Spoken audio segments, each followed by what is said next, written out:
Hi, testing one, two, Ah, testing. Sorry, I'm late. Can you guys nah, see it's me? good, it's good, it's good. Yeah, I can Okay. see you, but why is it dark light?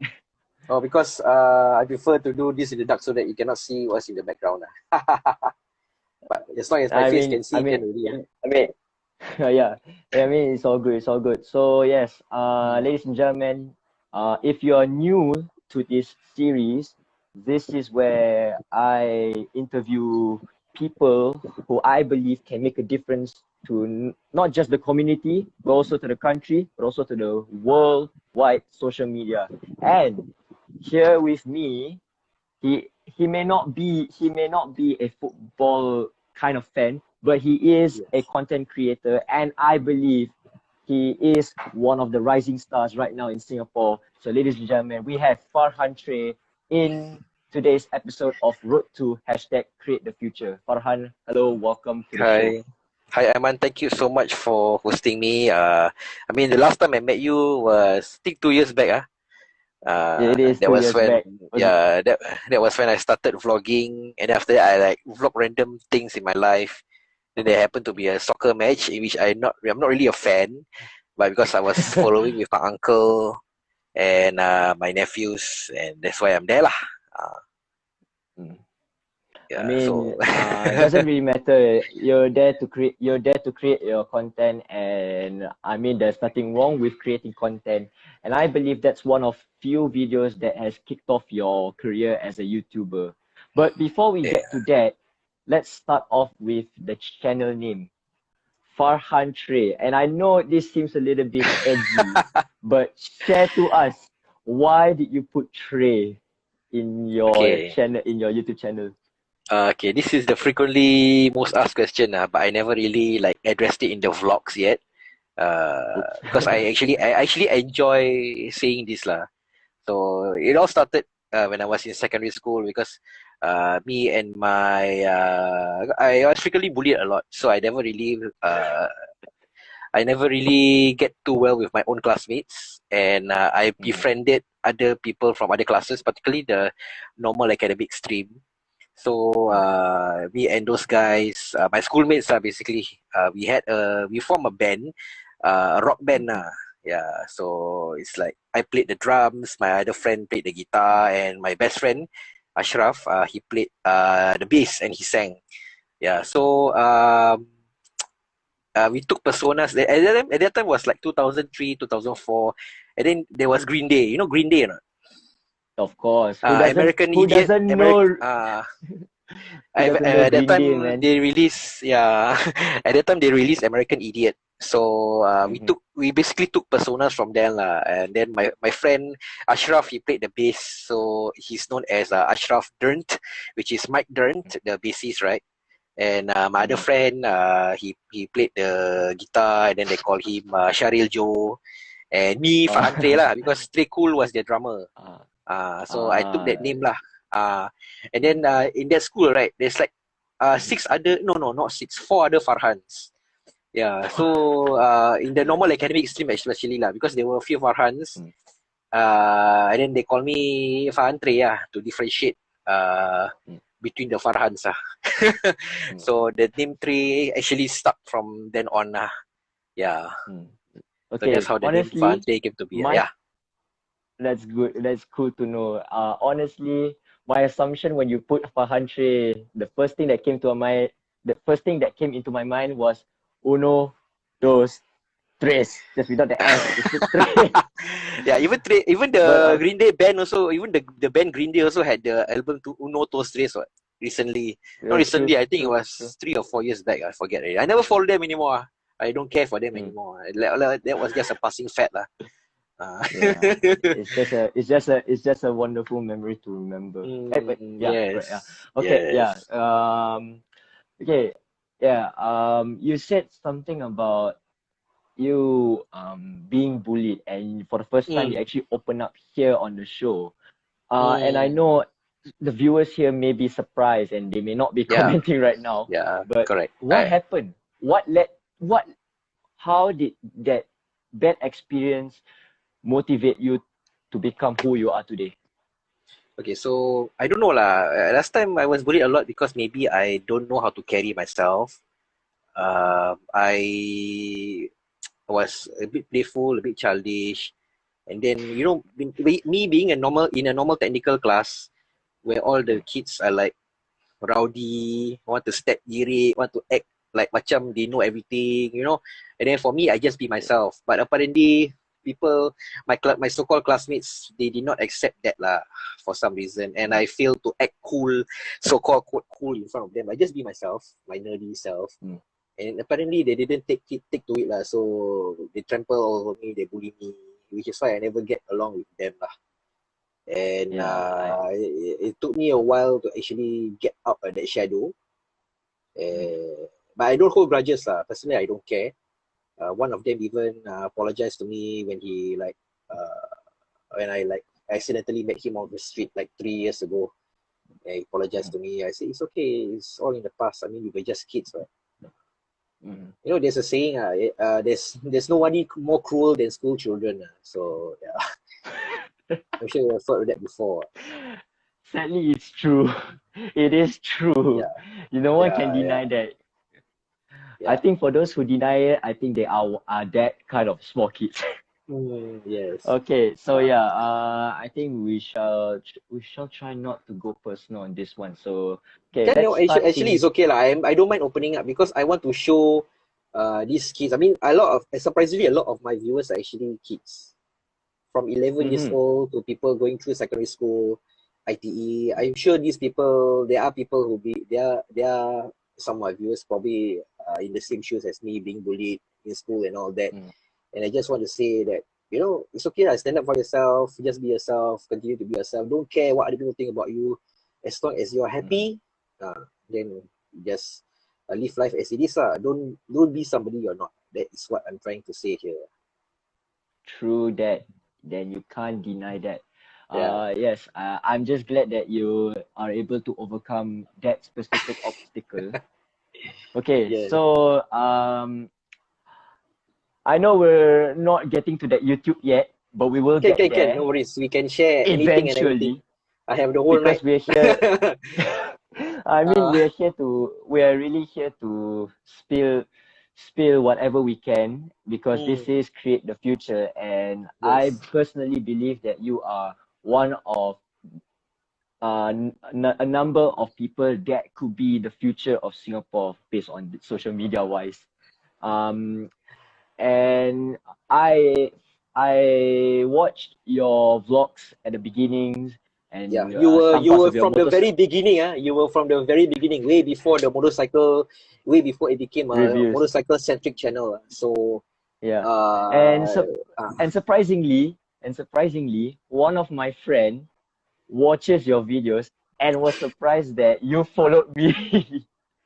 He was like, "Bro, are you serious?" I was like, "Bro, are you serious?" But I'm just glad that he is able to find your channel, because he is somewhat into motorcycles. So that's great. I see. And let's start actually from the beginning. Actually, no. Okay. We'll get to that eventually, because I want to go to this specific thing. So I'm not so sure if I'm correct about this, but you were once an SAF. Am I right? That is my reservist, actually. I served my NS in SAF. People always confused.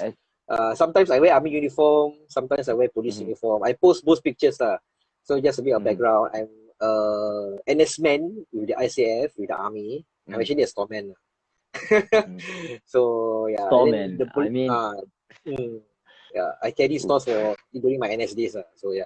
And the police uniform is actually my volunteer service.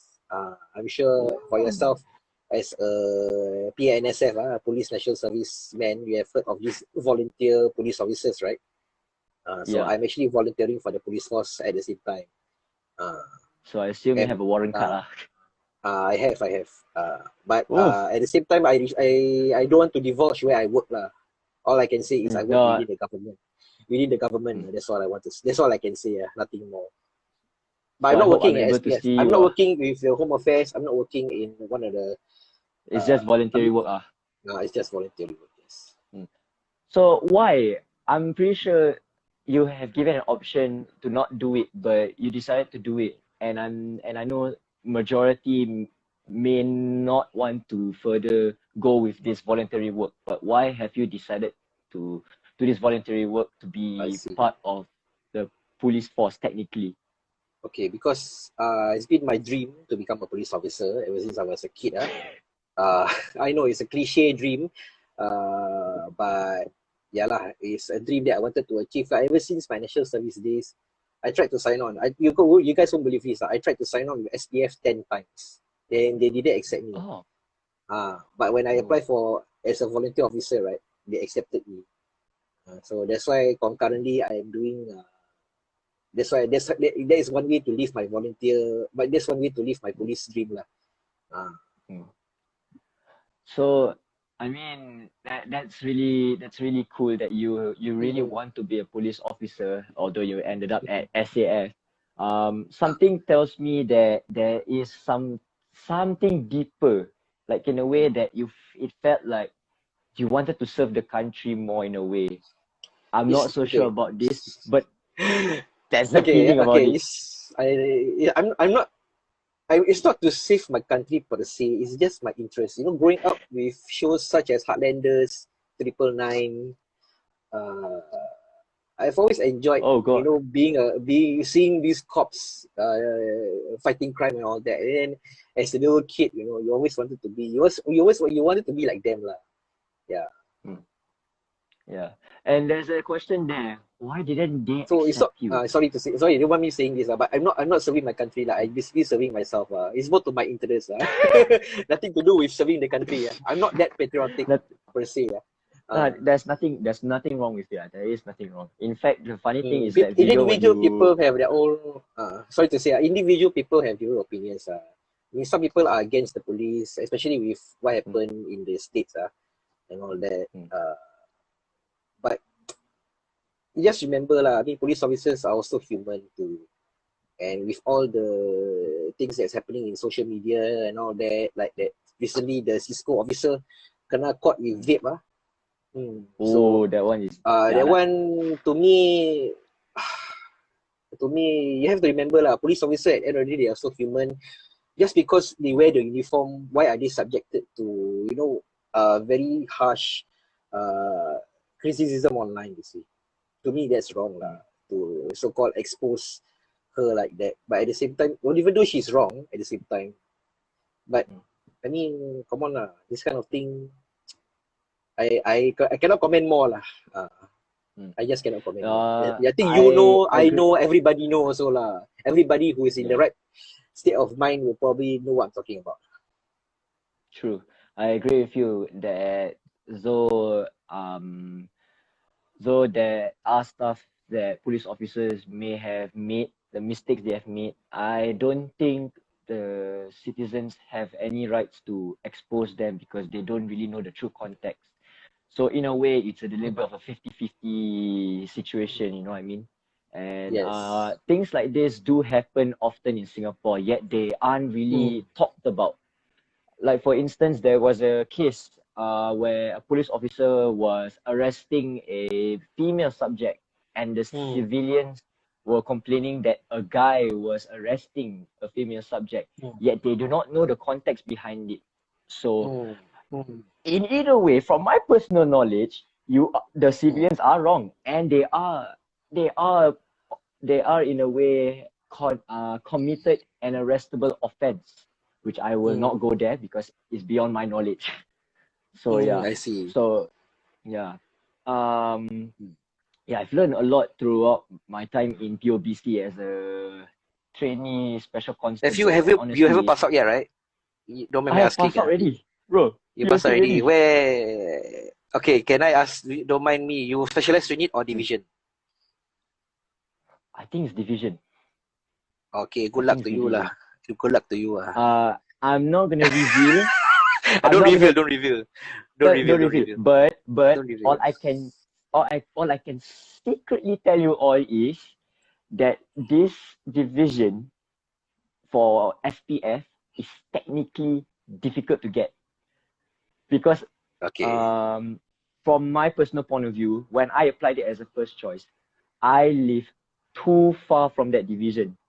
So you I now can see. imagine which division am I going. So we're gonna Okay. keep We that can share this off camera lah, off camera. But for the fans that is care watching right now, for let's not talk about let's uh, not get into there lah. yeah, for me Anyway, to can know, we for move y'all on to find from out. the police thing or not? Because this one very sensitive. I scared one Yeah. of my follower go and pauto me all. Recently somebody pauto me Yeah. because I post a Mm. picture of myself in uniform and all that, and became a big issue But lah. So I don't want to go there it actually. okay. I mean, Thanks.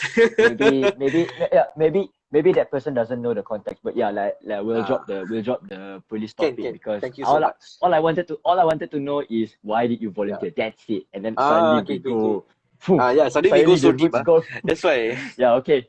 So yeah, I do not wish to talk further about your personal life because it can be a little bit too Mm. sensitive in a way. Mm-hmm. So let's Yeah, I know. set that That's one aside. thing about me. That's one thing about me. I don't really share much of my personal life on my vlogs also, other than Mm, my wife and a bit only lah. But other than that, nothing much. yeah.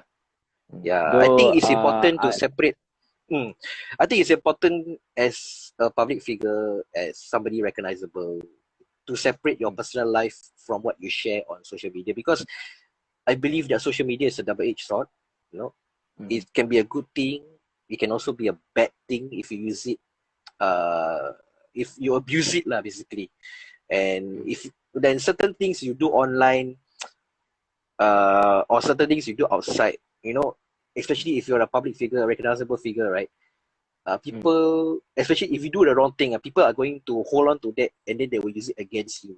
And it can be your true. downfall. So for me, I'm very careful of what I do outside, especially lah. Mm, So it's social media has definitely benefited me lah. But at the same mm, time, I must be careful of what I do in my life lah, so that I won't agreed. spoil my reputation lah, per se. Mm. Because social media is actually in my opinion, a dangerous area to be part Mm, with.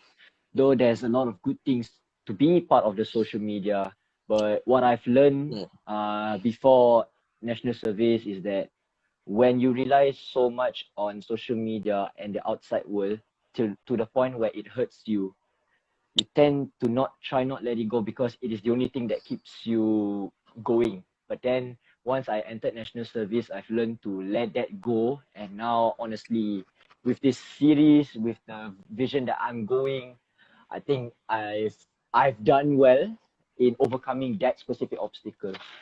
mm. No, no, Azlan. I cannot hear you. I cannot hear you. What do you say? Sorry. Did the mic block? My bad. Yeah. Sorry, because the thingy. Okay, so like I said, social media is Uh, a dangerous place to be part with. Though there's a lot of good things with it, it mm, can be something that can hurt you when you rely so much to it. I And see. that's what I've learned. That's what I've learned before national service, and that was a harsh reality in a way. So when I entered national service throughout the confinement week, I've learned to let that go and like basically gone quiet, and Mm, I just focus on my national service life. And through that, I think it's now better than ever. And now with the vision that I'm going, and with this series that I feel like is very successful in a way that is reaching out to not just teenagers that wants to make the difference, but also with this episode right now, we are branching out to your fans that you are that you have the potential to make a difference. It's just that what do you want to do and what mm, are you going to do with it. So yeah, mm. so with that specific statement, let's get to your YouTube channel now because Yeah. Okay. freaking Let's finally. do it. Okay, Yeah. yeah, okay, so let's start off with the origin of the vlogs. From Okay. what I can see here, there's a lot of random videos, which is there's nothing wrong with it. I But see. Okay. but but what but in my opinion, the vlog that started it off was the Uh huh. first vlog, which is Yeah. your McDonald's rendang sedap Angus beef Oh my burger review. god, don't remind me, yeah. Oh my god. Now I Yeah, know, yeah, yeah. but even before that, what Ah, made you decided to study it all? okay. uh the vlogs, okay, per se. Okay, at that time I was at the lowest point in my life lah. I Hmm. shall not elaborate on this because it's something really personal. Too sensitive. It's a bit sensitive also lah. Yeah, so I was at the lowest point in my life lah. Then I'm like scrolling through YouTube, watching random videos and all that. Then I was like Hmm. following a couple of then it led to like I was following, and then after that it led to a video where that I love. It's a vlog actually. I didn't know it's a vlog at that time. I didn't know what the vlogging genre is all about and all that blah blah blah. Hmm. Then after that I watched vlog after vlog after vlog. Then from different YouTubers lah, and then it came to a Hmm. point whereby I was watching Casey Neistat's vlog, in which I Hmm. binge watch his vlog for like one day. I can watch his vlogs for like I know for hours on end without any rest or whatsoever. So I was like being watching Casey Neistat's vlog, and then after that, at the same time, I was like trying to think of what to do with my life. No, I cannot like simply live like this. And at Hmm. the same time, I was planning a trip to the United States. I'm sure most of your fans that are aware of this. I love the United States. Yeah, it's always been my dream to go there ever since I was a kid. Growing up with American movies. It's a Yeah. place that I wanted to go lah. And I thought then, since I was at the lowest point in my life at that time, Hmm. I decided, screw it lah. Let's just go to the US, and I booked the ticket to no, no, no, no. That was pretty much the first one. Sorry, the second time I wanted to Hmm. go. Yeah, the second time I wanted to go. I thought so of going again, but this time I wanted to document it properly. Like as opposed Hmm. to like doing some random videos at some place when I'm visiting here. Hmm. I'm just taking video, and then that's when I decided that, hey, vlogging seems like a good thing. I mean, this guy Casey Neistat, he's in New York City vlogging about random shit that he's doing. Yeah, and people still watch. Yeah, I mean, wow. I mean, sometimes it's as random as what, skateboarding down New York City, just telling people about your Yeah. life and all that. That also people want to watch. So I'm like Hmm. thinking, I think this would be a good way for me to document my trip. Yeah, Hmm. and it wasn't easy. It took a lot of Effort. how to say, The. it took a lot of courage for me to actually come out and vlog, because I actually, vlogging, you're pointing the camera at you, and in public, people are looking at you and all that. Hmm. So I decided to do that practice vlog. The first few vlogs are actually practice vlogs. They're not meant to like get out there and all that. That's why it's as random Ah. as myself getting a rendang burger with my friend Terence. That was the one Hmm. that I decided lah. I mean, I decided to that point where I mean, let's just drop everything and just start vlogging at that Hmm. day and that day, that night lah. Basically, it's on 9th of August 2017, I think. I forget what year lah. Yeah. Yeah, so Yeah. that was the very very first vlog. That was the Then the very first second vlog. vlog was when I tried to overcome the fear of vlogging in public. Hmm. Basically, I just took a camera, put it in front of me, and people are looking at me and all that. And I basically switch off my surroundings and just concentrate on myself. Yeah, so Hmm. I tried to get used to not being The weird embarrassed. feeling. Ah. That weird feeling lah, like people, okay, you don't care lah. Then somehow I managed to Hmm. overcome that lah.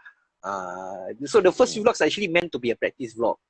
Hmm. And the intention for me to vlog was to document my trip to the United States properly, in which there is a whole series. You guys can watch it and all that. Yeah. All of them is So yeah available, lah, and it's all of that. really, all the teas are spilled.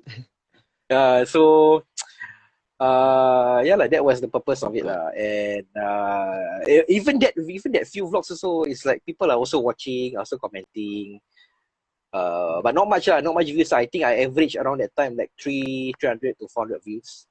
Yeah. Mhm. Then Yeah, even my family it also seems like watch. it seems like you are trying to find a specific audience, which I believe that's what Casey Neistat is doing and other vloggers are doing.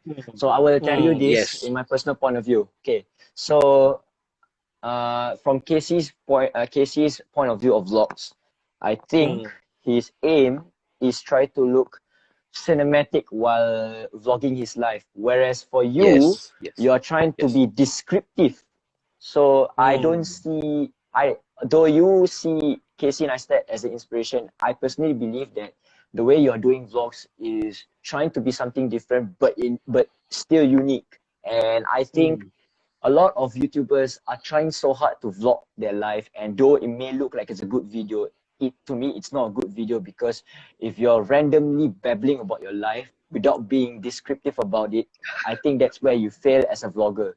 And looking at your episodes, I think with your how to say, crisp description, Charisma. and one of yeah, it's very I believe it's detailed, because um let's put an example. Remember your chef in the box video? Oh my god, that is so stupid video, bro. Why you watch that? No, okay. Don't get me anywhere off here. Let me Okay. Sorry, describe sorry. why. That is Can. okay. It's okay. Let me tell you why was that, in my opinion, is the beginning of your descriptive vlogs. So, though it may seem random, you try to stick it. You try to stick it like as if like you are giving us a roller coaster ride, because the chef in the box was at the almost at the end of the video. So in my opinion, you're giving the fans the climax. It's like the fans will be like, "Oh, come on, where's the chef in the box? Where's the chef in the box?" And then when it comes, they were like, "Yes, let's go."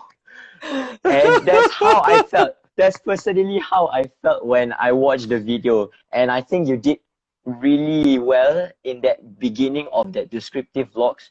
And from there on, you keep up with that momentum, even with the United States vlog and the Taiwan. Is it Taiwan or is it Hong Hong Kong? Kong. Sorry, it Hong was Kong. Hong Kong.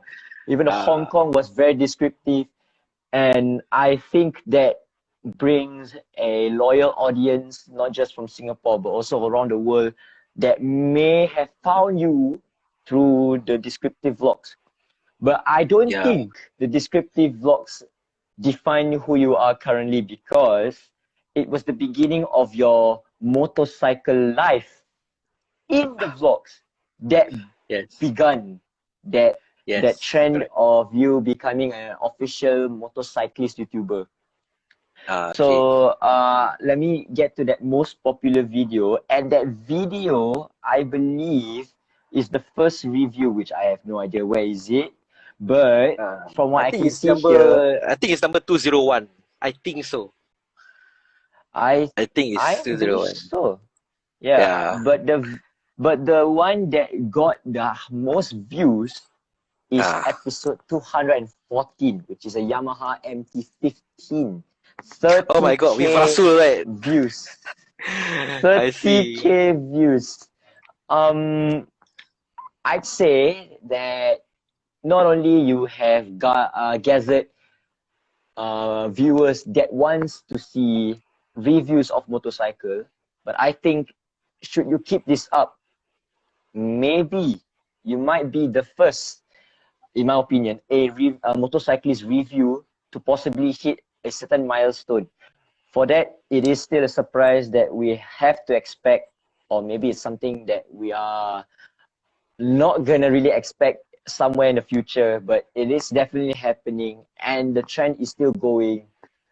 Um, how do you feel? How do you feel that you are starting to gather the audience there? Okay. So just a bit of background. The motorcycle reviews, because nobody in Singapore does it yet. Before Mm. I came in, basically this idea started from Zah actually, because actually we vlogged about him getting a new motorcycle, and then after that, that review was getting. That's not a review. That's a vlog. That's more of a vlog. That vlog was getting good responses. So it's like I suggest to Zah, hey, maybe we do a. Then there was a comment there. You see, what happened after what happened after you buy the bike, like after 10 months later, for example. Then after that, we follow up on that comment then we shared on how Zal's bike is after 10 months and all that, and then he shared his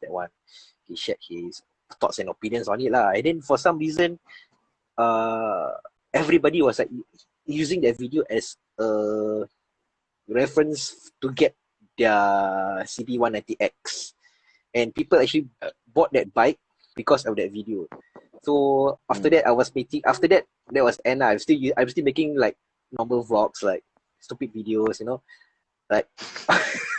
And then after that, that vlog actually got good responses. And then Zal suggested, hey, let's do like review motorcycles. I mean, we have a following from the motorcycle community itself. I mean, because of the vlogs that from our Thailand Laos trip on motorcycles, we gained some sort of a following from there from the biking community.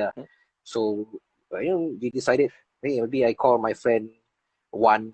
We reviewed his Hayabusa and Phaser SX16, and then it all started from there. Zah called his friend, come down, we do that. It's slowly, from me finding people to review bikes, people are coming to us. And I think I'm very fortunate to be the first. I think I'm the only one at that time who's doing like real motorcycle reviews in Singaporean context. Nobody was doing it. There are like motor vloggers like here and there a few, but I think to me like macam they're just putting a GoPro on their helmets and recording their daily rides. So it's like the motor vlogging genre hasn't that evolved yet in Singapore. It has somewhat like here and there, but not that mainstream yet before I actually came in. So do you feel that you are somewhat responsible of making those reviews mainstream, or is it still or is it still progressing? Okay, I wouldn't say that. I'm just a trailblazer basically. We are just a trailblazer, but other than that, we are still working on trying to up our content from as we go along Like recently, we did a showroom review. We interviewed like stakeholders within the motorcycle community. So it's nice to see that other people also doing bike reviews and all that. But So, but I think I'm the one that inspired everybody all the motor vloggers to come out basically. And it's a nice thing. I don't see them. I don't see them as competitors. But it's nice to see the motorcycle community growing to what it is right now So like I said, I believe that you start something that in world's point of view may not be relevant, but I think because of you starting this trend, it is slowly to become relevant, and a lot of people have come up to you to request for you to make reviews on them. And I feel like it is truly inspiring in a way, because none of the YouTubers that I know does things like you, and I think you should keep going personally. I see. Okay I don't follow so much of the local YouTubers because I think they are rubbish. I don't know what their content is like. 10 things you see in the school, 10 types of people you date in high school or whatever nonsense. I don't really follow. I speaking of that, I actually like one particular Singaporean vlogger. His name is Sneaky Sushi. He's awesome dude, but I can see where he got his inspiration from. His inspiration is also from overseas vloggers.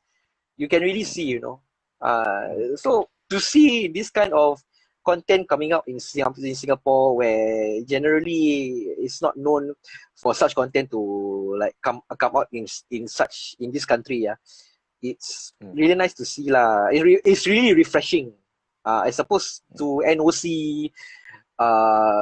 What's the Chinese guy's name? I forget the name He always sorry to say menyampa. No. I see once or twice. I'm like, apa sah ni? But I think for Jian Hao, he's trying to attract a smaller audience, so there's nothing wrong He's with got a that. niche. Maybe. He's got that niche. And for He's got that. NOC, I don't even know where they're going. And honestly, this might be a I think I'm gonna be under fire for this, but this is just my opinion. I feel like NOC is trying to cancel themselves for some reason. I don't know Oh, why. really? Because I when don't know. I never followed I don't them. I know. never really followed them. Okay, because here's the thing. Some of the videos that I watch, right, there's these few specific ones. Like for instance, like these two people trying to work at a cheesecake factory, and then one of them drop the drop the filling of the cheesecake. I was like, oh God, what are you doing? I've a, something says me like you are you guys intentionally doing this for the sake of views? Because it's not working well in a way. But I'm here not to hate on them.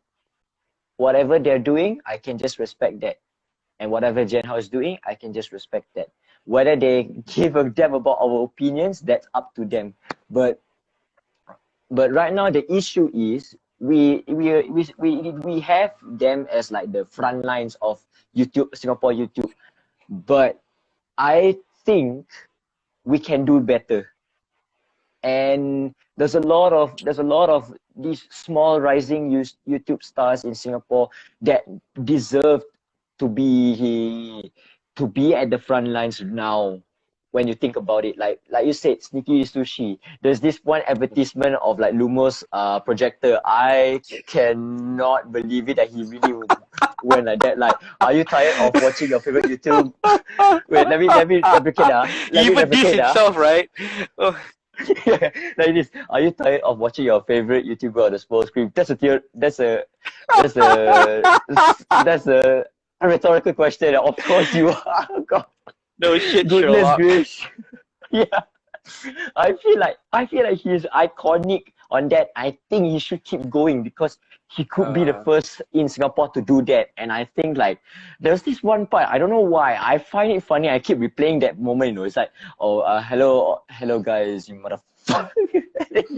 yeah, It's like he's the F very word. vulgar, lah. But that is the how to say, he actually reminds me of this particular YouTuber, which I forget. I forget his name. But it's really in the local context, so you can really relate to what he's saying.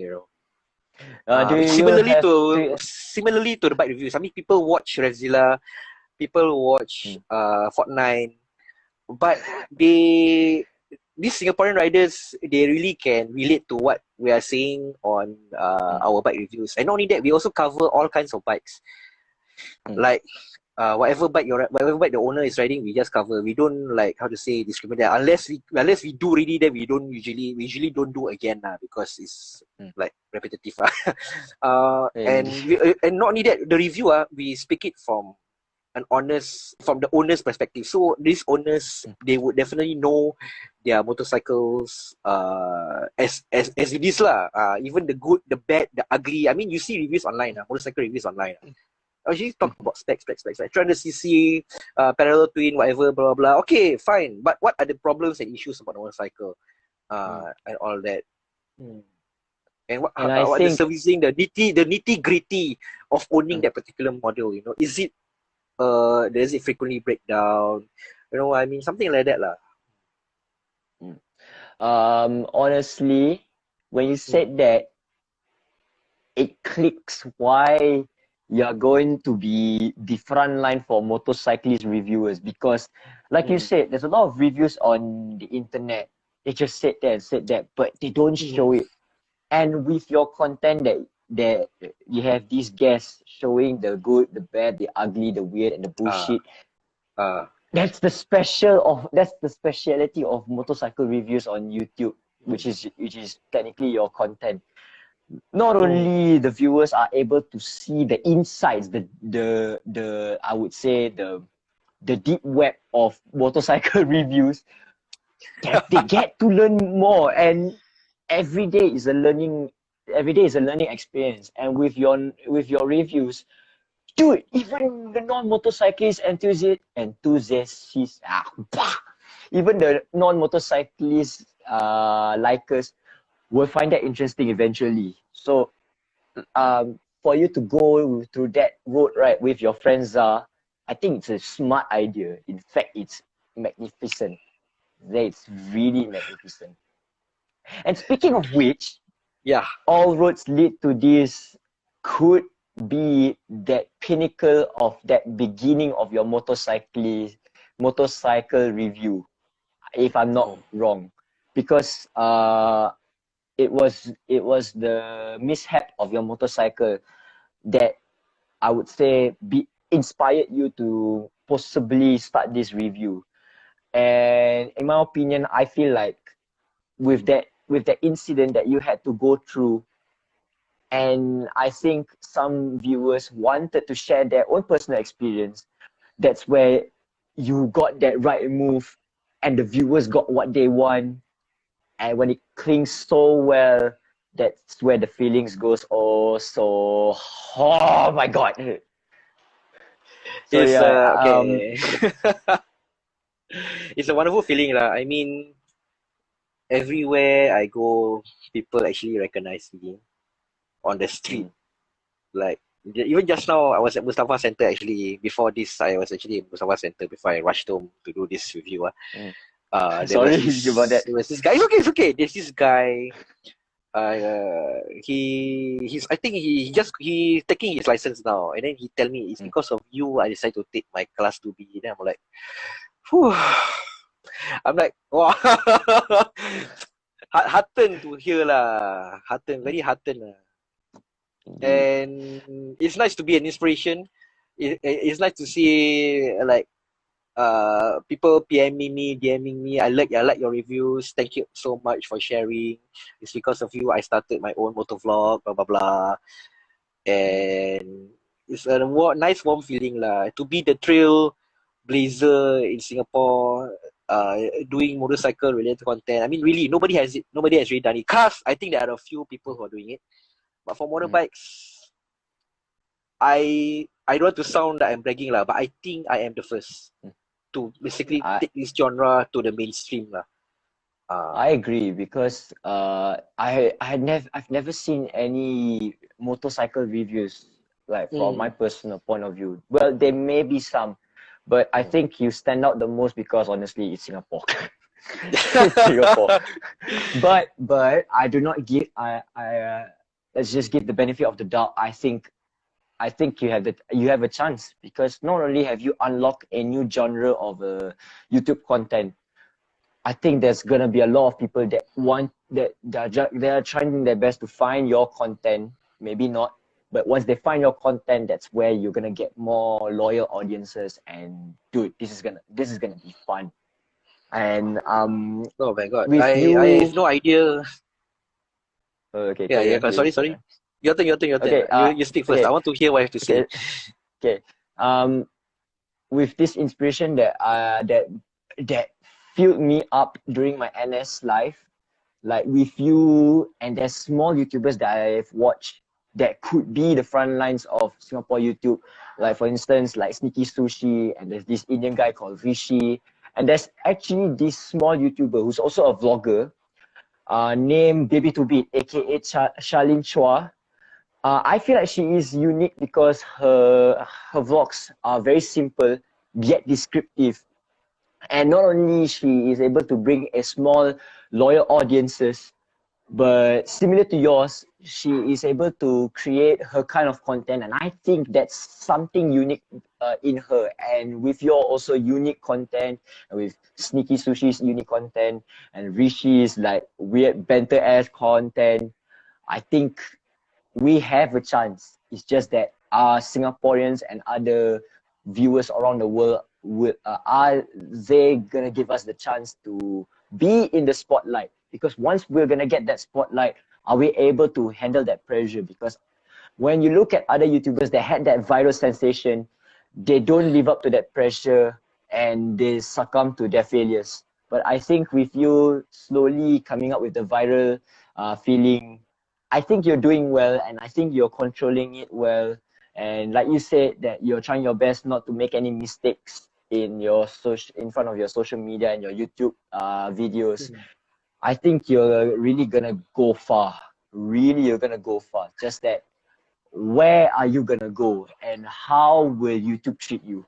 Just like how is YouTube gonna treat the road that I'm gonna go through, which is creating this upcoming system, which will get to there maybe somewhere in the future, because this is still an idea. But with this system that I've came up with, and lots of people, small, like not really small, lots of these football fans come up and reach out and think that this idea could be the missing piece to the local football.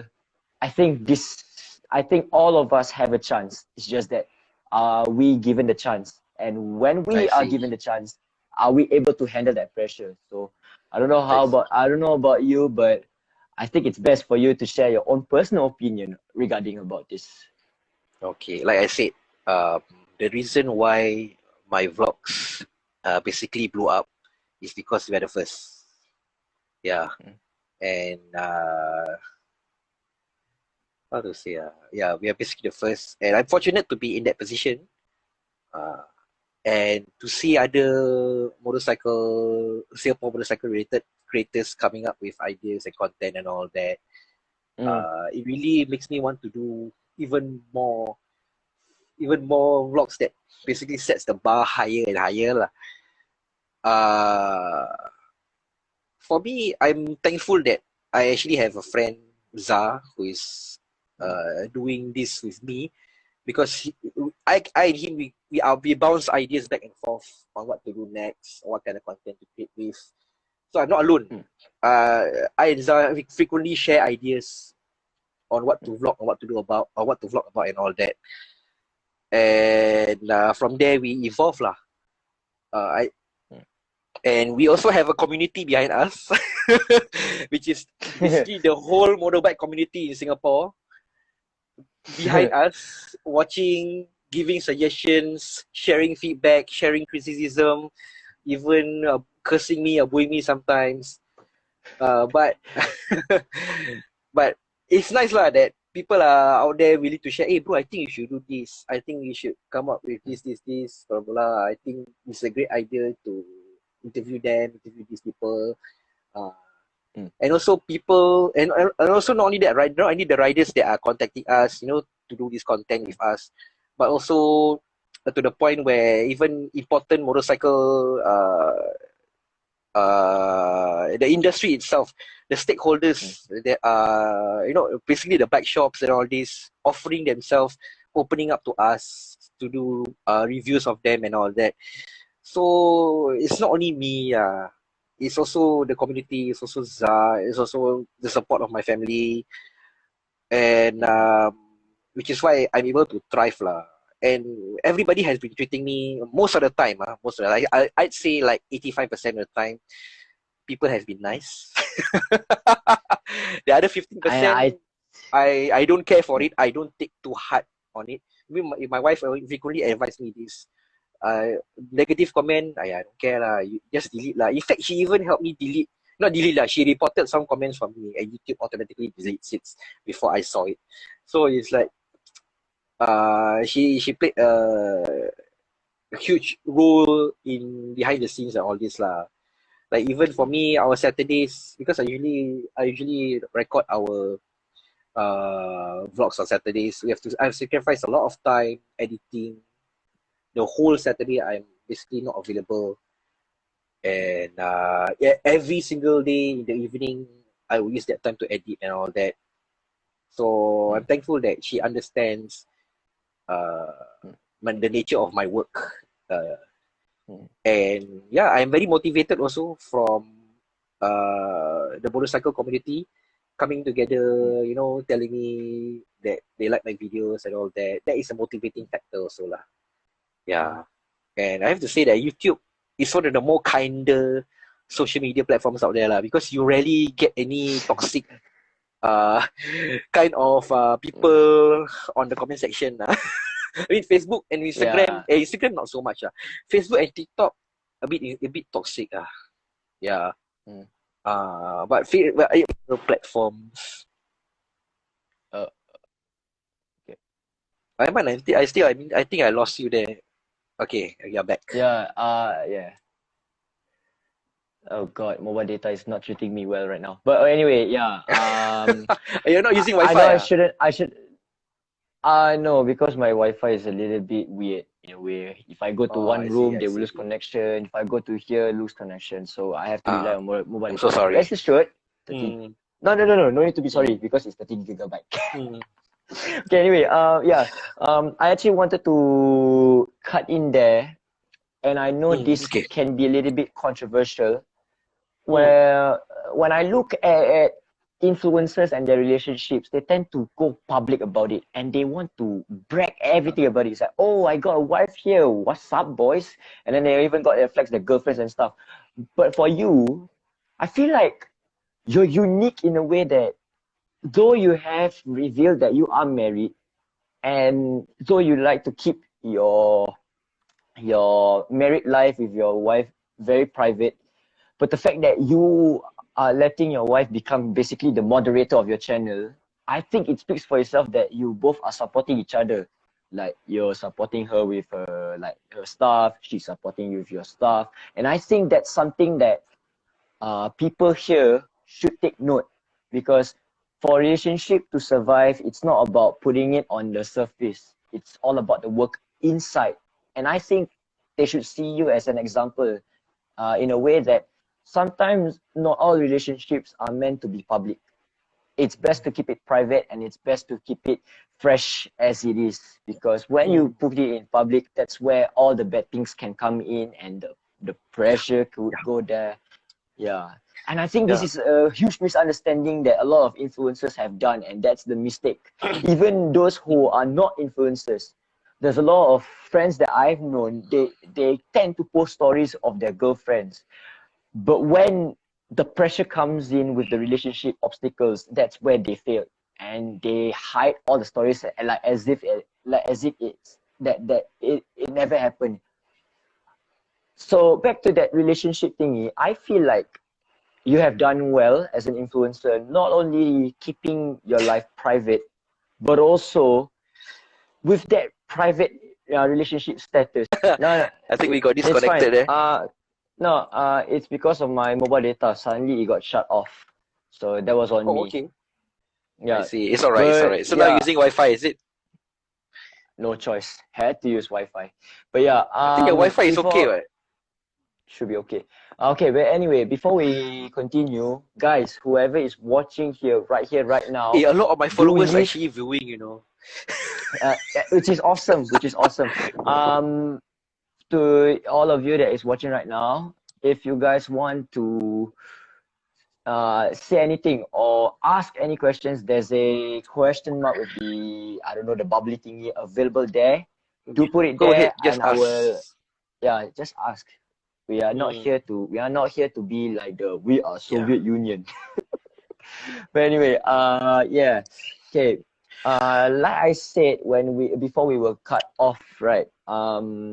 Something about relationships, it's best to keep it private, and I think that you have done well in a way to keep it private and make sure it is stable. So I'm actually very proud of you because people should be looking up on you based on that if they want to see it as a life inspiration.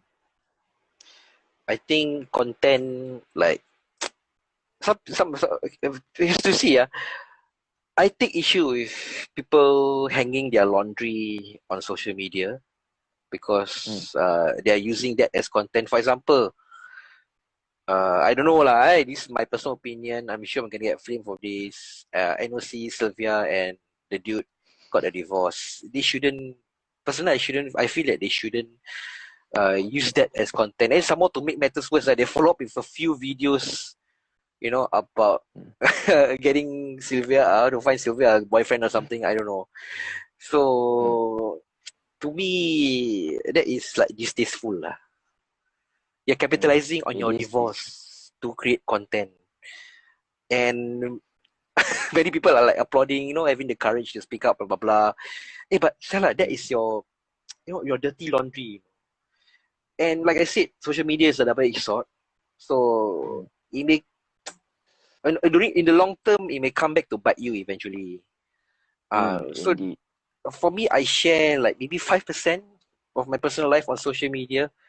The other 95, I generally do not talk about it, because uh, if I hang my dirty laundry online, people would use it against me, make fun of me, use it to bring me down even further. That is a possibility lah. And sure, the viewers would miss out on me getting to know me personally as a person. But I think it's okay lah. I mean, for me, I act naturally in front of the camera. I don't put on a face. I don't put on a mask. Even my interviews also, I don't use a script, and I don't even hide my accent.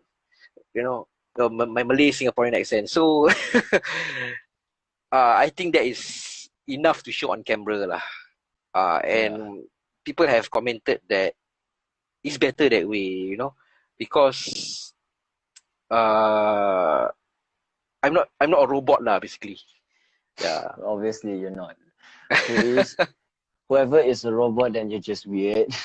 But yeah, like you said, it's best to keep a certain percentage in your social media, because if you expose too much of your life, and there will be a small bunch of toxic people will come to attack you, that's where it can be too vulnerable, and that's something that I learned. Yes. You will reveal your vulnerability lah. That is the thing. So it's best not to, because whatever happens on social media, it's all keyboard. You know what people tend to, why these keyboard warriors, they are daring. They are going all out against you, to bring you down and make you feel disappointed and all that. Because they're hiding behind the screen. You don't even know them. And for me as a Muslim, I feel that, if you're to hang your dirty laundry on the internet, whatever gossip that comes out from people's mouth is basically a dua lah. So it may come true. And for me, I don't want to be in that position where spiritually people are like bashing me, hoping for me to fall and whatsoever. And I try to stay neutral as much as I can. And also, as much as I can, I don't share my personal life. But I'm blessed to have my family supporting me, behind me. My wife especially, she understands what I'm going through. She's 100% behind me.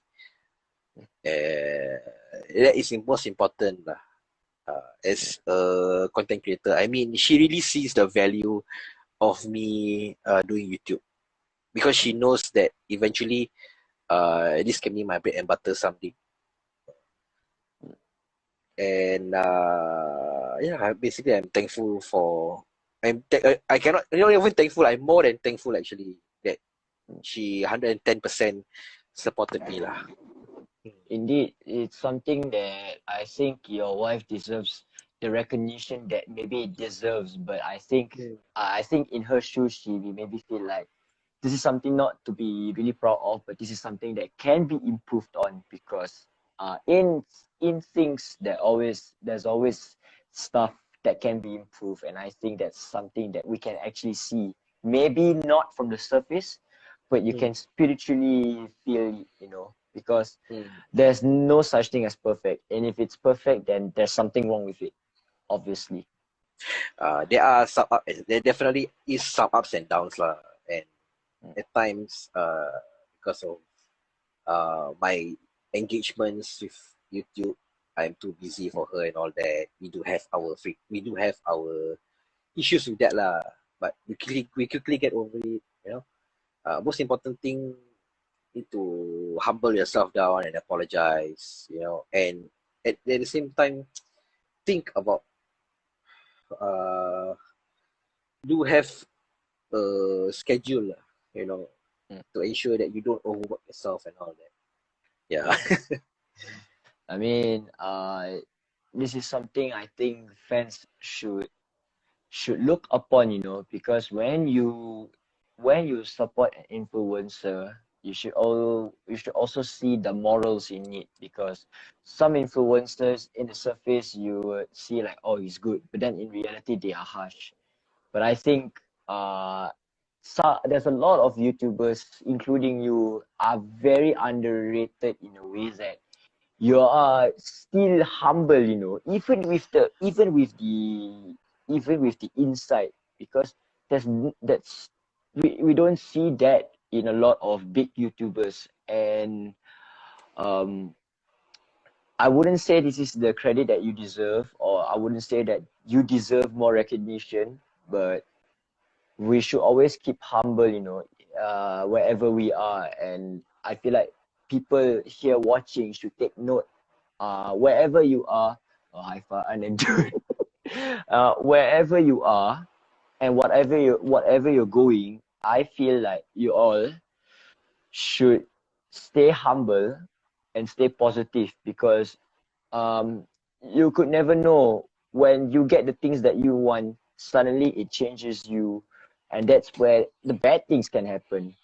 So I would say my advice on behalf of Farhan too, to the people here that are watching here, luckily, because this is an Instagram exclusive show, my advice, it's technically an Instagram exclusive. So my I, advice, or should I say our advice, is that whatever you want to do, you have to keep yourself positive and remain humble, because when you make one small mistake, that small mistake can make a big difference, and that big difference can be so tragic that it could affect not just you, but also the people around you. So I think that's a yes. huge message that should be heard out, because I think this is something that you have also shared, just that you don't really show it. It's just a secret message. And I feel like it is also a secret message to some in small YouTubers too. So yeah, that's personally how I feel. And if there's a point of time where the both of us get big, I think we should remain humble and not get too overboard about it. Yeah, I agree. I completely agree with you, Aiman. As much as I can, I try to reply to each and everybody's DMs or people that say hi to me on the road or outside. I try as much as I can to shake their hand, with uh, don't sombong lah. I mean, at the end of the day, Mm. there's this saying, don't ever meet your heroes. I don't want to be that kind of hero Mm. to these individuals, because these individuals, they look up to me as a bike reviewer. When in actuality, I only know what I'm supposed to know. I gain knowledge through research, through experience, and Mhm. through a lot of reading on the bikes and all that. Uh, I'm not perfect, and people are expecting me to know, like, wow, this is a parallel twin, blah blah blah. It's supposed to use two or four spark plugs, Mhm. and I've actually been flamed for that lah, because sometimes my knowledge isn't up to par with most of the bike reviewers overseas. Mm. But most of the time I receive a lot of support lah, and I'm very Mm. thankful for everybody who's behind us. I mean, it's really not easy lah. I stay up late at night editing, and every Saturday I'm out there meeting people, filming, and all that. So it's nice to see the support and encouragement lah. And I myself try to return the favor by acknowledging the support that is given to me, because that is the best I can do. Uh, so if I'm like Mr. Eh, Beast, I probably give him $100. I mean, But I at mean, last, honestly, hmm. sorry. I think But you at need to last, finish I'm not a yours. rich guy. At last, I'm not a rich guy, and I do whatever I can for the biking community and everybody who has been supportive on my endeavors lah. Yeah. I don't know why. Something tells me when you say about Mr. Beast, something tells me you were like if you were to get big, then suddenly you'll be like, I decided to open up a free motorcycle shop for a day. And then when your fans comes in, you get a free motorcycle. God dang it. think I think Singapore, Uh, it will be impossible lah. it is It will be possible. impossible to do that lah. Because Mm, Singapore, the YouTube market is small. Uh, mm, and especially for me, my niche is motorcycles, which is lagi small. So the demographics on my YouTube channel mostly is targeted towards young adults and basically 30 years old and below lah. Very mm, few. There is a percentage of people above 30, mm, but not that much. Generally, it's more to those young adults lah. And mm, honestly speaking, I'm not making a lot of money, guys. I'm not making a lot of money. I most of the time I sacrifice my own funds to do this, which is why uh, I use one camera. I don't have another assistant uh, mm, holding the camera for me and all that.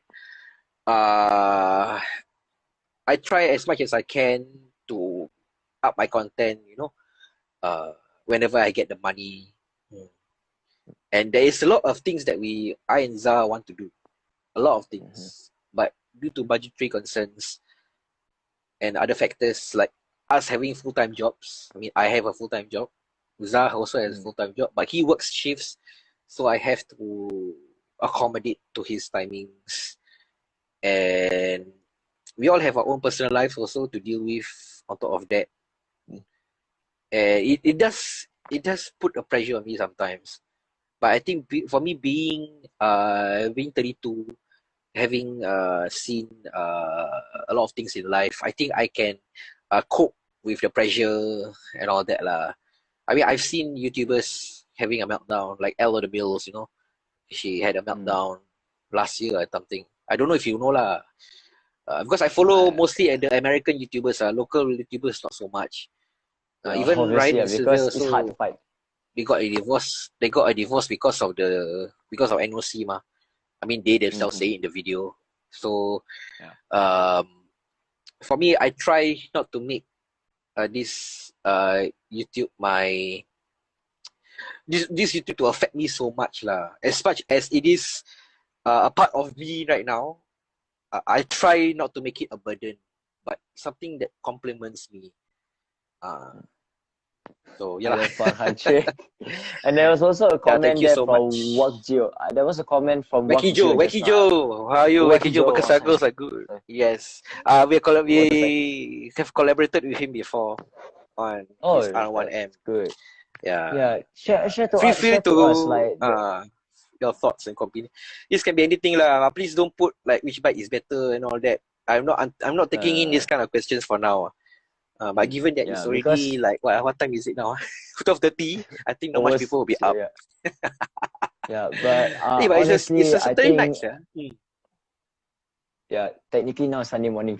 But yeah, okay. Like you Sunday said, morning. like because you don't really have the knowledge, so it's you don't have the right to say which one is better. It's just you are doing your part in reviewing it. So Mm. I think this is I would say a call out from a friend. I don't know why, but it feels like that we are. But I feel like the haters who are going to say like, "Oh, I know better than you" in a way, right? I would say Mm. try to respect the content creator's personal point of view because not all have the best knowledge, but they are trying their best. So I feel like um this is something that has to be taken very seriously in a way when you want to view a video. Sure, it is a review, but a review is just a personal point of view, and you are sharing your personal point of view. So for the haters to say like, "Oh, I know better," "Oh, this should be this, should be that," isn't it just dick? It's just like a dick move Okay. like that. Okay. So before this YouTube game, right? Not before lah. I mean, amidst this YouTube game, I have this mindset whereby the internet is a very cruel place.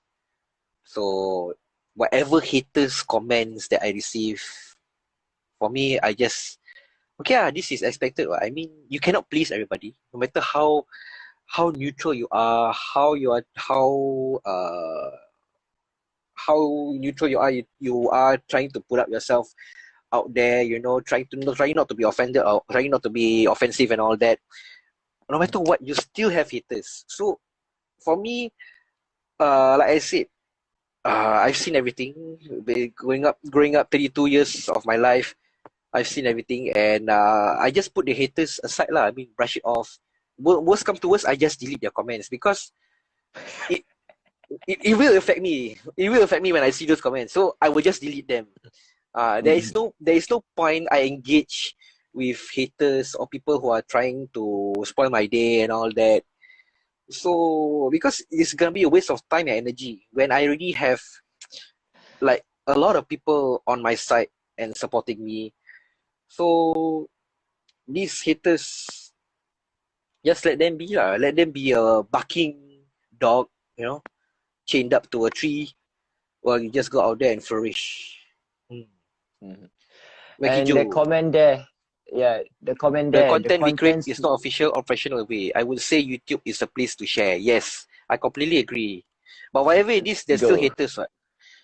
There's still haters. So you have to deal with them you have to deal with them. Either you deal with them or you ignore them or you delete the comments. Simple. For me, I choose the latter lah, which is deleting the comments and ignoring them. Even if mistakes were made, content creators learn from audiences as well. Agree. This is something that now when I think of it, there will be times that I regret that I deleted the hater comments. But no, wait. Let me stop you there. There is a difference between hateful comments and constructive criticism. So people who are giving you feedback, that is fine. Like so give you feedback and then telling you a solution and all that, that is fine to receive and work upon that. But those hater comments that I'm talking about, people who really want to spoil your day, those trolls and all that, that one is something that I brush off lah, basically. Indeed. Wait, okay. I thought you were lagging a bit, but apparently you're just waiting for me to say. Okay. There's this comment from Muhammad Amin. Bro, your supporters are like 100 to 1, one being the hater clouds. Because sometimes the haters do even though I try to brush it off, they do affect me sometimes. But I have to deal with it somehow, right? So just delete the comment lah. Simple. True. There's nothing wrong with deleting the comments. If you think deleting your comments is a bad idea. Recently, my TikTok, I dropped a rental bike. I don't know why, people are like so offended by it for some reason. When padahal I'm the one that dropped the bike, I'm the one that taking responsibility. Why the hell are these people getting offended and worked up over a drop bike? Even I myself also like then I myself am paying for the damages.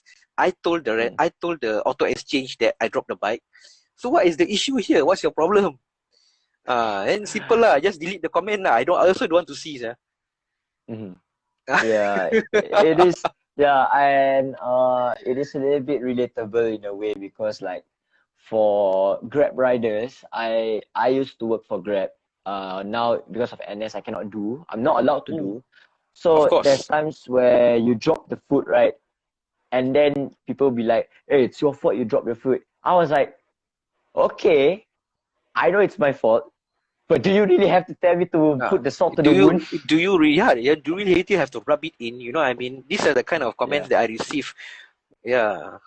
On a regular basis lah. Or if I receive mistakes if I make mistakes see, like I said, there's a huge difference between constructive criticism versus nasty comments, hater comments basically. Okay. At the end of the day, you got to deal with them anyway. Proceed. Okay, so I don't want to talk about it. Okay. So this is something that I actually wanted to share, and I've never actually publicized it. Like I said before the NS, I was struggling a lot based on like my own personal mental health, and this is where I'm gonna be opening up, Okay. because with you, I feel like you know this well, okay, because during this period where I encounter a lot of anxiety attacks, Okay. um, this is where I decided to look back on the things that I've done. Most of it is more of like why did I do this bad thing and stuff like that. Even looking back at the content, even the one that I did with you, I felt it was too cringy. But when I think about it, the fact that you are able to deal with that cringy version of me, and for me to learn through that lesson and take a break from YouTube for now, I think the plan of trying to improve on my filmography has been working very well. And the fact that I have been somewhat I've been doing my training on my filmography during my NS life. And I know I shouldn't be sharing this, but Are I you sure? want People to. are watching, ah? Are you sure? People are Yeah, watching.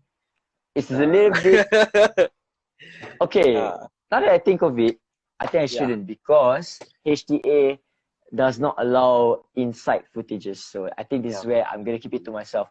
But It's like I okay. It's said, okay. You can share it looking with me back at off the con camera. You can can share with can me off camera. yeah, looking back at my old footages, and then when I look at now, I feel like I've gone far to improve. Just that I haven't publicized the improvement yet. And that is where, guys, the viewers here, with this certain idea that I've came up with a small project, I've decided to have Farhan and Za in, where I want to try record a specific scene or specific scenes, where Farhan will be doing his job for his like YouTube stuff. So I want to try and make it look like it is really interesting from like a personal behind the scenes point of view. Well, I'm not I gonna see. unveil everything, but all I can say is the way I am going to do the cinem cinematography. Cinematography. I think, yeah, I think it will look really different compared to like the old footages, because when I look back at my old footages, right? Oh God, I'm embarrassed. But then, hey, you got the development, and that's where you becoming who you are today. Because if you remain the same, I think that's where you're gonna get bored of it, and the burnout starts to come in, and that's where I kept experiencing those burnouts during the anxiety period. But now, when I think of it, now that I've taken a break from YouTube for a while, I'm planning to come back very soon. Just that I haven't revealed yet. I think with some of the old footages that I haven't released yet, maybe I can improve on it. With the new footages that I'm planning to do, maybe we're about to see something different from my channel. And I feel like this is also a huge, not call out, in a way. It's a huge message. Sometimes taking a break from something that you love to do isn't a bad thing, because sometimes when you do too much of it, it can be a bad thing too. Looking forward to it, bro. I'm tired of my old content already. Wagi Jo. You haven't sleep yet lah. You sleep very late lah. Yeah, but Okay. but yeah, Mm, yeah. I but yeah. think. Like I said, Yeah. like I said, looking back at everything, despite the mistakes that I've made, and despite the past, despite the past traumas, not past traumas, despite the nightmares that I will still relive, with the determination and the courage that I have now, I think I can improve on how I want to portray myself, and also how I want to progress myself as a influencer and a content creator. So I hope everyone here can follow up from my mistakes too, because sometimes opening up too much of your life can be a bad thing, where I always see it in some of the people that I follow, and that's where the downfall starts to come in, and that's where they will struggle a lot. I see. I mean, everybody has their days. I mean, even myself. Sometimes I do feel a bit pressured a bit burnt out. But that's when I just like, take a short break, sleep, or just go outside, uh, but maybe I cope with it better because it all depends on individual lah. For me, I think I cope better with, in these sorts of situations.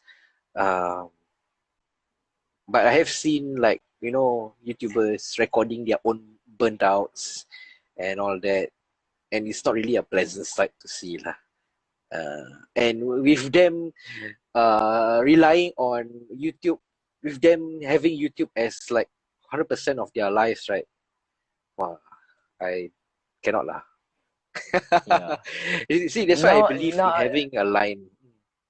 Yeah. That's why I believe in There's always having a line to everything. Yeah, to everything. You cannot 100% devote yourself to YouTube. You have to engage in your own personal life and your own mental health as well. I mean, it's nice to see like creators, motovloggers coming to me for advice. They DM me and all that. And I tell them, just do whatever you want to do. I mean, at your own pace. Don't care about others thing.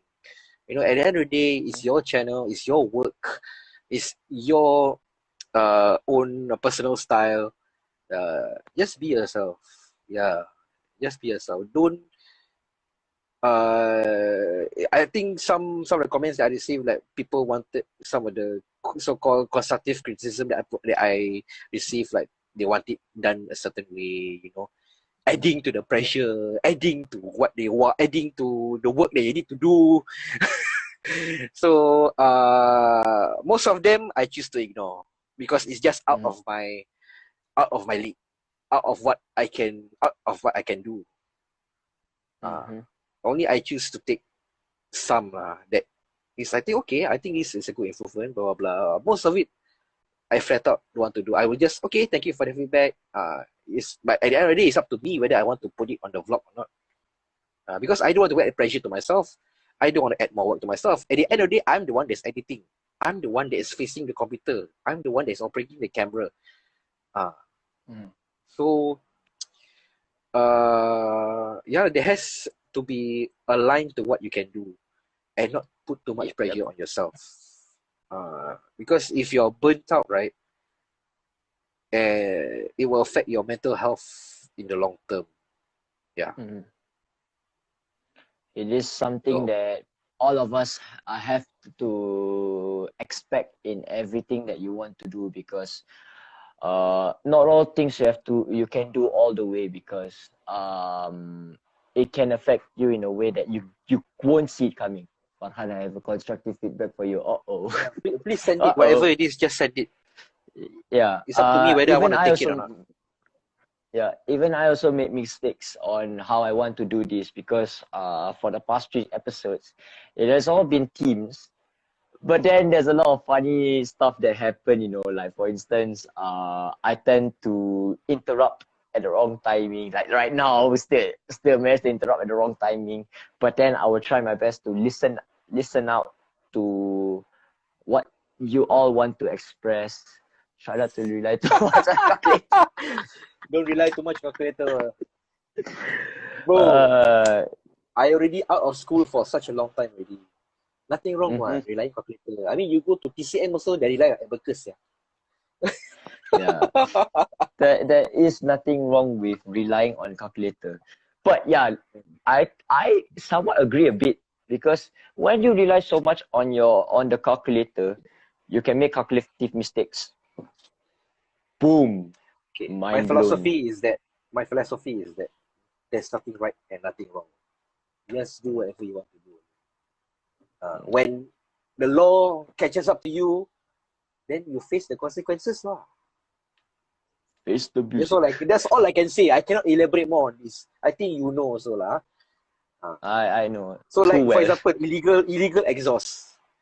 Okay, why riders still put illegal exhaust on their motorcycles? Because they like it, right? They like the sound. They don't. Maybe some want to show off, but most of them say they like the sound, they like the performance, and they like the look of it. But they know it's in the eyes of the law, is wrong. So if they kena caught, if like for example LTA or traffic police, then be prepared to face the consequences. Pay the fine and don't evade them. That's all I have to advise only. That is an example, by the way. An example. It can apply to other things also. Honestly, I feel like this part two of the episode, right? It's like we are sharing a lots of messages, which I think it is unique because compared to the other three episodes, it's more of exploring more. Part one of tonight's episode is understanding more of your side, but here is where how do our social life can be spread as a message and not as something that people should do, because to be an influencer is actually not easy. Or people can say, oh, I just need a camera and I just need an editor, that's it, you can do content, blah, blah, blah, blah. It is a huge misunderstanding, and I feel like that was the trend in 2016. And I feel like that's where people don't understand the difficulties of carrying that trend of being a content creator. And when they succumb to that point where they don't know what content they are willing to do, that's where they will be like, this is not for me. So I feel like those who want to make a name for themselves in social media or on YouTube, three things you have to keep in mind. Number one is, what exactly do you want to do? Number two, are you willing to keep doing this despite the constant upcomings of, it's definitely going to be bored and burnt out feelings of doing the same content all over again? And number three, are you willing to handle the pressure once it comes to you?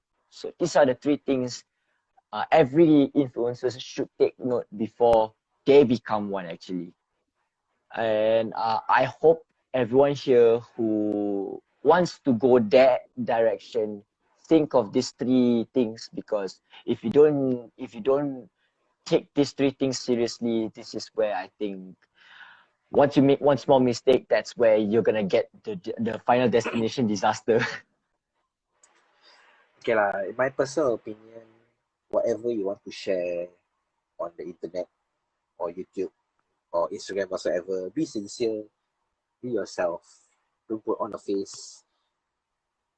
Do whatever you want to do, and be nice to people especially be nice to others.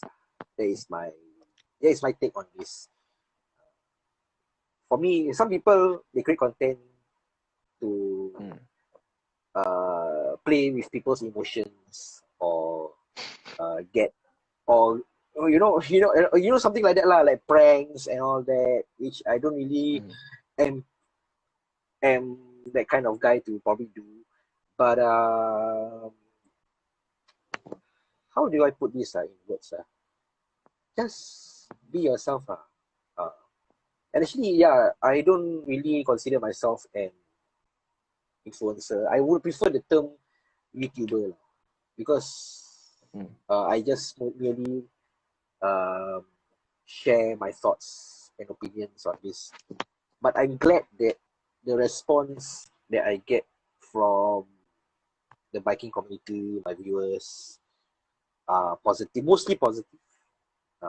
And it's a nice feeling to see people supporting you, appreciating the work that you do. Because that's what keeps me going also. Yeah. And wanting to do more and more so that I'm more than willing to share. I'm not in this for, I don't know. I want to say not in this for the money, but nowadays I look forward to the money. Initially, I'm not in this for the money. I just want to share my life with the internet and basically use it as a keepsake when I'm older to look back to. But since it has grown to this stage, right, whereby people are asking me what kind of bike I should take or how to become a motor vlogger and all that. Uh, the it has shifted to uh, wanting to contribute more to the biking community lah. And yeah, I want to see the biking community grow. I want to see it flourish. And I'm glad that, you know, uh, other riders have stepped up to do motor vlogs, to do bike reviews. And I don't really see them as competitors. I see them as, it's good, you know, it's good. And at the same time, I can leverage on them and also raise my standards higher and higher lah. But I am fortunate to be the first and to be the biggest in Singapore. There's no denying it. I'm not flexing here because many people have told me, this. So you're the only guy who probably does this, and you're the biggest motorcycle vlogger in Singapore, which is touching lah. And it does show. I'm thankful that whatever efforts that I've put in has paid off. But I'm still working on it to become better each and every day. And I'm really thankful for the support that our fans, the community, our sponsors, even my family, Zah has given me. And we can work. And yeah, I will definitely work on creating better content for you guys. Yeah. That's cool. Yeah. And yeah, can we Wacky just Joe, I get- myself and Wacky Joe, I myself don't classify myself as an influencer, so I prefer the term YouTuber wait, or what? bike influencer. Because I know I'm not an idol or an angel. This is something really influencers really got it all wrong, you know. Because when you look at like, I'm really gonna go really salty on this one, when you look at like these idols, you know, like let's say the K-pop area, I feel like fans treat it too seriously on that. Where I am hearing things like, she's a goddess and something like that, and that's where I feel like that's where the line should really set there, because they're just human beings, and the fact that you are worshipping them, to them maybe feel right, but to me it feels wrong. Religiously, it feels too wrong. Yeah. And I have this experience where I personally shared my opinions on a certain music, a certain song. But because this certain person trying to treat it as I'm hating on that content, and that's where I got attacked. That's where I feel like the line should be drawn there. Yes, maybe I've made a mistake of sending criticism, but to hate on me for sending criticism is wrong. And to term person something that they're not is far than wrong. Because there's idols that I'm seeing, like for instance, Twice, there's this one member. For some people, for some reason, people are calling her God. And I got pissed off about it, because I know there's only one God.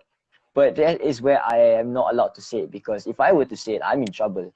But yeah, back to what Gio say.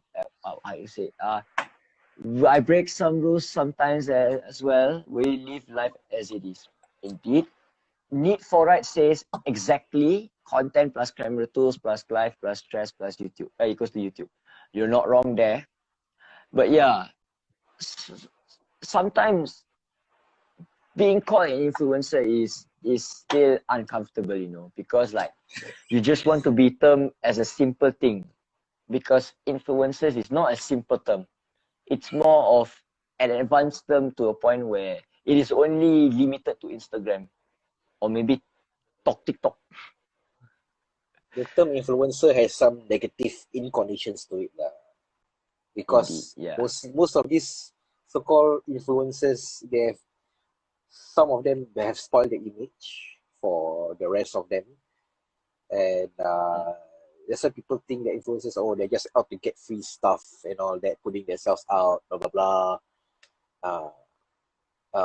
Yeah lah. But to me, it's okay lah. I mean, individual people have their own preferences, have their own Mm. thoughts, and their own way of doing things. So it's either you take it with stride or you don't care. For me, I don't care. Yeah, Basically, I just do whatever I want. uh, yeah. I Different mean, people, different there is, aspects.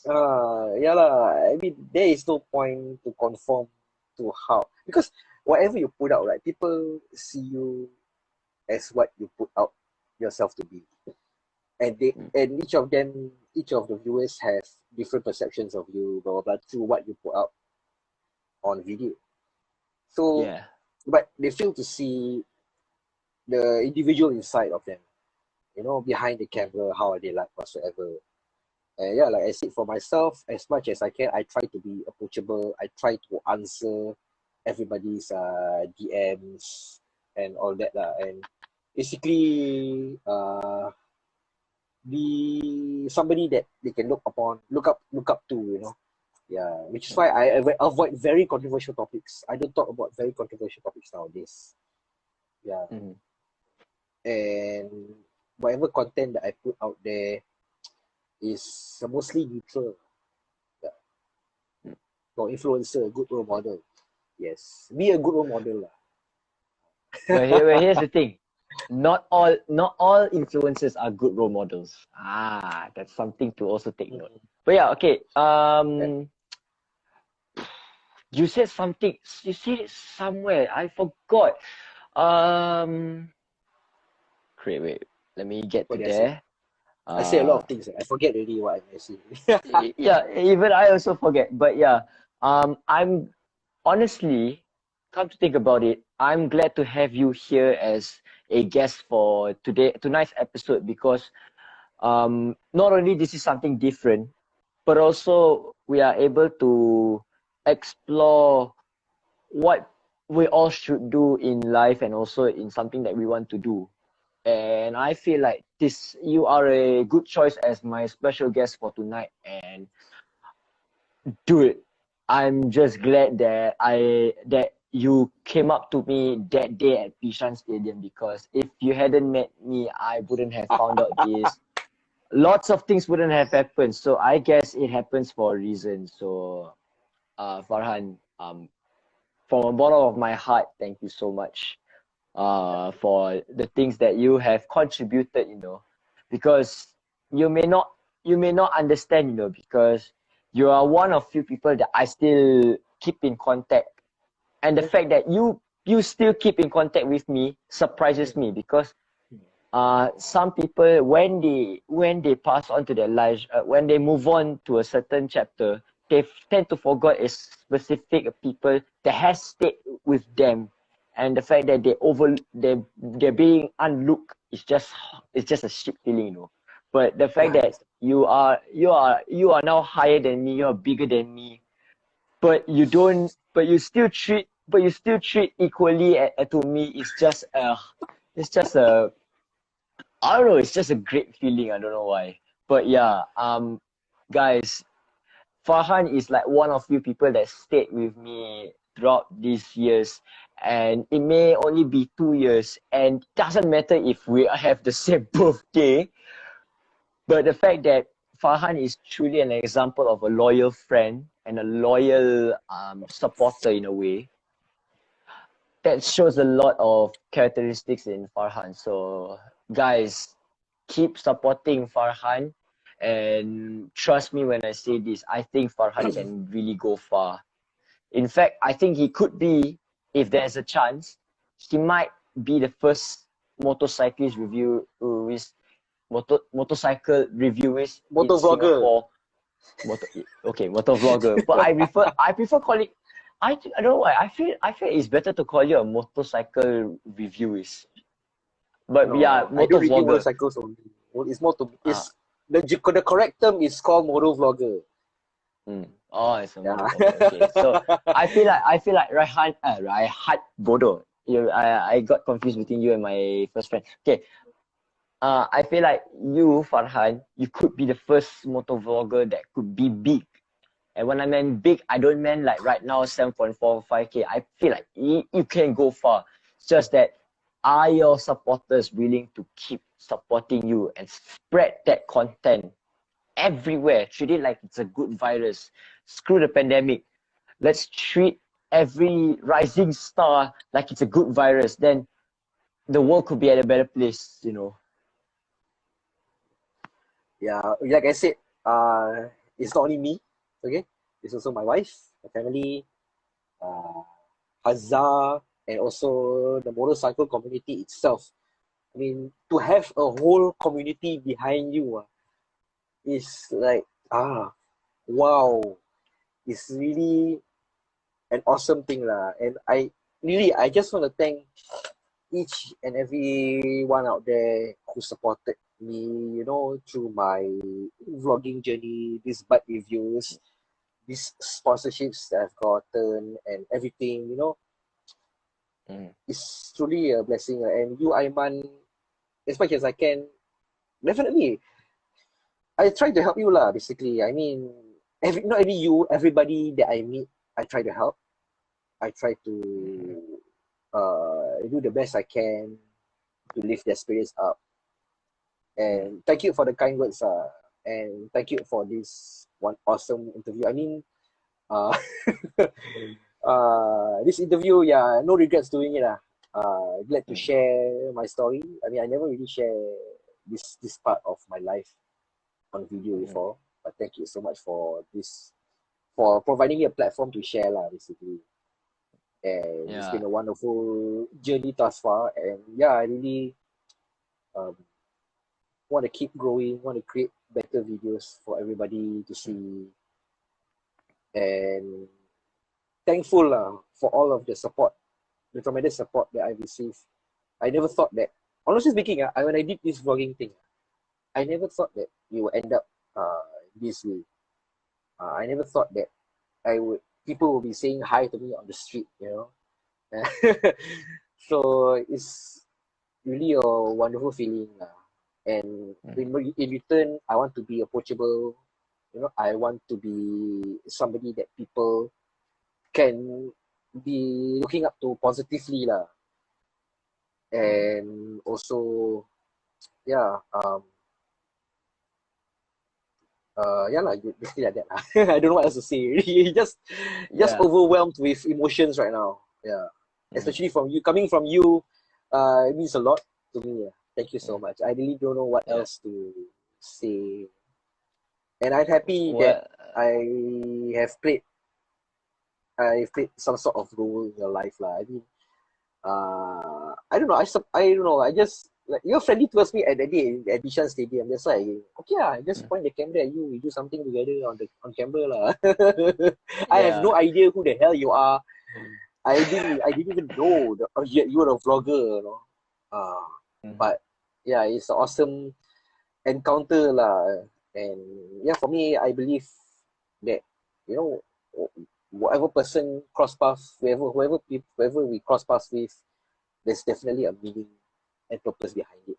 So as much as I can, I try to. I want to be approachable. I want to be somebody that is reachable lah, basically. Not sitting high on a pedestal, looking down on people and say, haha, I'm the biggest motor vlogger in Singapore, blah blah blah. No, I don't want to be like that.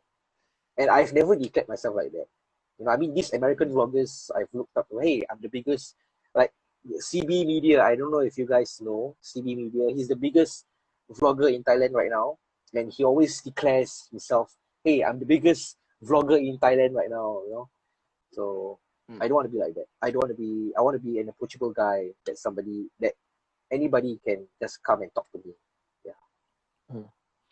Well, this is the road to create the future, and like I said, I'm just beyond grateful to have you here, because this is a like you said, this is a platform where I'm going to spread to the people more of the people that could make the future.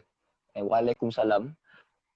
This is a place. This is the series where I'm able to let my special guests explore further of their aspects in what they do. Like for instance, you with your motor vlogging life, teams with their aspects in their in their systems. This is really a broad, like I would say like a branch. We're opening up branches so that we are able to explore more. And guys, all I can say is rest assured, Farhan will be back. Just that we'll find the right time and the right place for the next one. But like I said, I just want to let you all know here that this series is not just strictly to football, and the fact that Farhan has allowed me to have him for tonight as the guest, and to have this to be termed as a place, as a platform where influencers or content creators or motor vloggers or YouTubers or anything can share their aspects. This is huge. This can be something where people can reach out to me for it. So I just want to once again thank Farhan, because I actually reached out to him to have him as a guest for this series, as a guest for the episode. And the fact that Farhan, with no hesitation, he said, yes, I'm in for the episode. I was like, wow. So I'm looking forward. I'm looking forward to be a guest or in his on your channel very soon. And I Definitely. hope you'll be back. Yeah, and I hope that you'll come back either for this or for my channel. Just that Okay. I'm gonna have to plan out very, very detailed about it.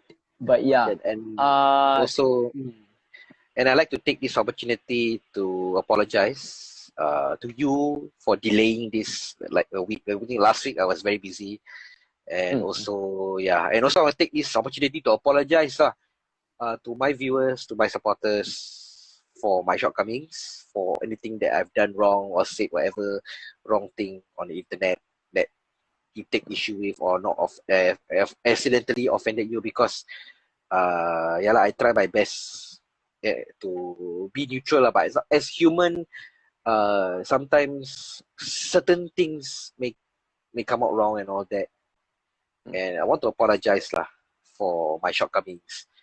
And I also want to say this um I don't know if I should be saying this, but I also want to apologize to that Ducati lady rider that I called out to apologize. I didn't mean to, because people have been requesting me to make a video about that. So I basically give my thoughts and opinions and call her to apologize lah. But I think she felt disgusted over my video, and I really want to apologize to her for stating my opinions lah. And I hope that we can have a proper conversation on this. If there is a need to lah. If no need, then never mind. I just leave it the way it is. Yeah, I think that's all that I want to say. mm. Yeah. Yeah, we have come far in this episode, and I'm just glad that a lot of your fans actually do come here and listen out to whatever you wanted to say, and what messages you wanted to say to them, and your own experiences and your shortcomings and all the road that you are going through. This is the create the future, and the fact that this episode marks something bigger now with your own experiences and with our own messages. I feel like this could be it. Everyone can play a part already. Just that, are we strong enough to go far? That's pretty much the question. Not really. But yeah, Farhan, thank you so much for being tonight's guest. And I know you said that you have delayed it. It is not your fault. It's just that I had to book in on Sunday night, last Sunday night. So that is not your fault. So it wasn't your fault. So now I'm technically free for the week. So basically, I'm on free roam right now, and I'm planning to be back Enjoy, very soon. enjoy your leave. Aiman, can I advise something or not? In the Oh, sure, sure. your NS journey is gonna be awesome. Just hang in there. Stay positive. Whatever things that you don't know, just ask. I mean, the police force. Because I served in the SAF in the Mm, army and mm, VSC in the police force. Definitely the police force NS with the police force is more rewarding than in the SAF lah, because you really get to see the real life situation out there that is happening lah, and just take it with stride. Don't think too much about what's happened, or if people offended you whatsoever. Just brush them off lah. mm. And yeah, I'm Yeah, glad you're going through your NS journey, and I wish you all the best. And anything, feel free to DM me lah. No issue there. Yeah, yeah. and yeah, Thank you that's so all I have much to for say the lah. advice. Thank you so much for the advice. Because with the week, I would say the week is a good break, and then the following week it will be the beginning of the vocation life. So I would say your advice is really helpful. So yeah. Um, for me to I wouldn't say advice. It's just what I wanted to say. Um, whatever shortcomings that you're going to experience, like you said yourself, try not to take it deeply, and just try to ignore it as much as you can. Because something happened earlier today during the preseason game where just like I did something and they were cursing at me, but I didn't react back, and then give them like the annoying like So like that feeling of ignoring the criticism, like it really rubs the wound on them. So yeah, I'm just glad that this episode really means a lot, not just to the series but also to all of us. So I hope that those who want to rewatch this will take notes of how you want to progress now, because trust me, when we start progressing, that's where things will go crazy. So yeah. Any final messages to not just the fans but also to the viewers? Yeah, I want to thank and apologize lah for. I want to thank for the support, thank for the feedback, thank for everything, and also want to apologize for any shortcomings or if I have offended anybody. Uh, if you have any problems or issues with me, you can always DM me, take it up with me personally, as opposed to spreading such falsehoods or sharing them online. If you're not happy with Farhan, Trey, just DM me, and maybe we can work things out on how we can resolve it together. I'm really Mm. approachable. Uh, yeah, really approachable. And thank you, Aiman, for giving me a platform to share this side of me that I've never really shared on a video before. I mean, it's really Mm. awesome platform, and I hope you get to interview more mainstream influencers lah, or YouTubers lah. Mm. Don't say influencers, YouTubers or Content content creators. creators. Well, I think that's a Yeah. better term. Yeah, Mm. Yeah, yeah. I'm here. I just realized that um I've changed my perspective of how I want to progress in life already. Because like before this, all I wanted to do is to follow up with something. Like for instance, I want to follow up with a specific YouTuber and follow up with specific YouTuber. But then when you come think of it, when you try to follow up, you don't really like it in the end. So that is where like the break really helps. And now that I think of it, with the direction that I wanted to go, I'm just like, I'm ready, not really, just like I'm preparing myself. And this has really been helpful with the series itself. I get to know more of what I wanted to find and what the fans wanted to know. This is really a good place. And like you said, this is a good place for you to express yourself, the side that you have never portrayed before. And I'm just grateful that I'm able to provide you the place where you aren't able to in your own area. So you're most welcome for that. Thank you so much. Lah. Yeah, thank you so much. Okay, so yeah, guys, for those who are not Farhan's followers, to follow Farhan there, and do not hesitate to send a message to him, whatever you wanted to tell him. Okay, and for my non-followers, thank you so much for coming here to actually watch this episode, because I didn't expect much. I didn't expect a lot of people would come in and actually watch this. So do drop by to my account here to watch it again if you want to, where you can learn a lot from me and Farhan. And also, if you wanted to know more about my channel, the link is available in my bio. So yeah. Once again, Farhan, thank you so much for being tonight's special guest. And thank you Thank you so so much to much. all the viewers. Thank you so much to all the viewers here that are watching live right now. The video will be up as soon as we finish this. And don't forget to like and don't forget to share it to the people that might need this. And